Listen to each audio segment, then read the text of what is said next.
Bonjour et bienvenue dans le Flash Info. Flash Info qu'on ouvre à New York aux États-Unis. Kandia Camara s'y trouve depuis quelques jours déjà dans le cadre de la 76e session de l'Assemblée générale de l'ONU. En marge des travaux de la réunion, la ministre d'État, ministre des Affaires étrangères, a eu des séances de travail avec de hautes personnalités et diplomates pour accentuer la coopération bilatérale avec leurs pays respectifs, mais également pour vendre la destination Côte d'Ivoire. On fera le point avec Michel Digré à 13 h.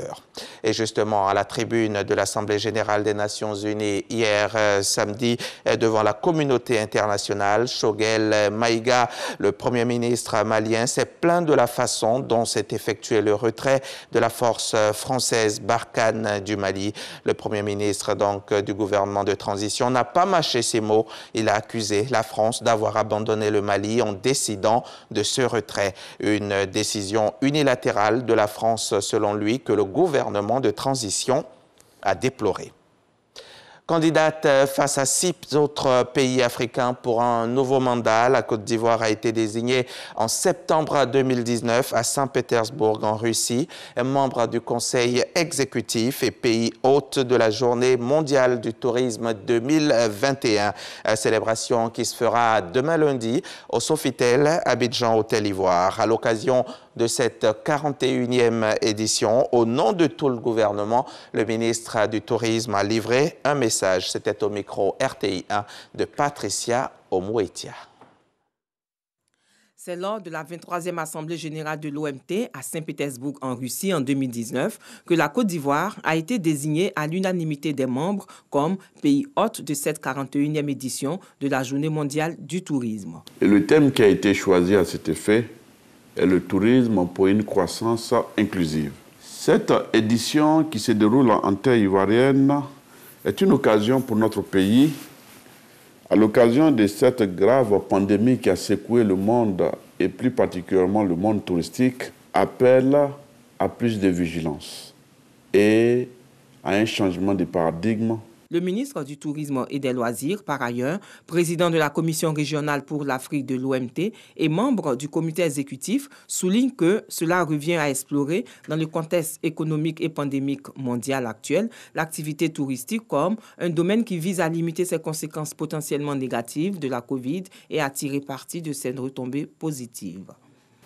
C'est dans ce contexte que nous avons envisagé la tenue de la 41e édition avec en prélude la quinzaine touristique qui s'est tenue du 7 au 22 sur l'ensemble du territoire avec une déclinaison de 7 circuits touristiques qui ont permis de mettre en exergue et en valeur les véritables atouts touristiques de notre pays.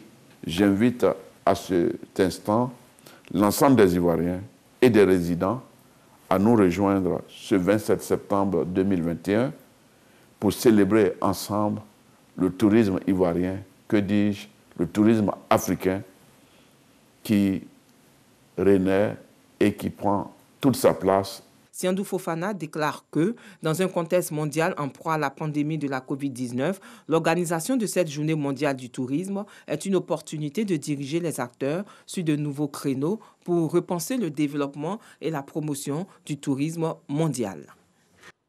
La journée mondiale du tourisme sera donc célébrée demain 27 septembre ici en Côte d'Ivoire.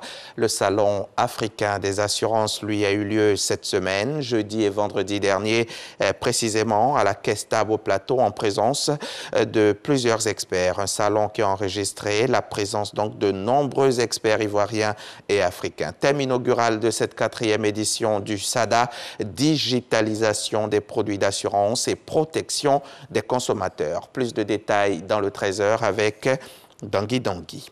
Le colonel Théoneste Bagosora, présenté comme le cerveau du génocide des Tutsis au Rwanda, est décédé hier samedi dans une clinique de Bamako, selon l'administration pénitentiaire malienne.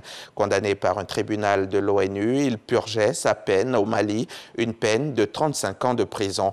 Théoneste Bagosora, 80 ans, avait été reconnu coupable de génocide, crime contre l'humanité et crime de guerre par le tribunal pénal international pour le Rwanda à Arusha pour son rôle dans le génocide au Rwanda qui a coûté la vie à plus de 800 000 personnes.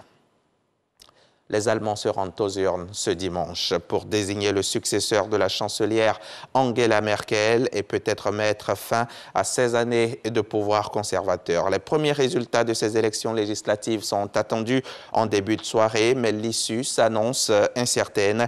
Sociaux-démocrates et conservateurs étaient au coude à coude dans les derniers sondages.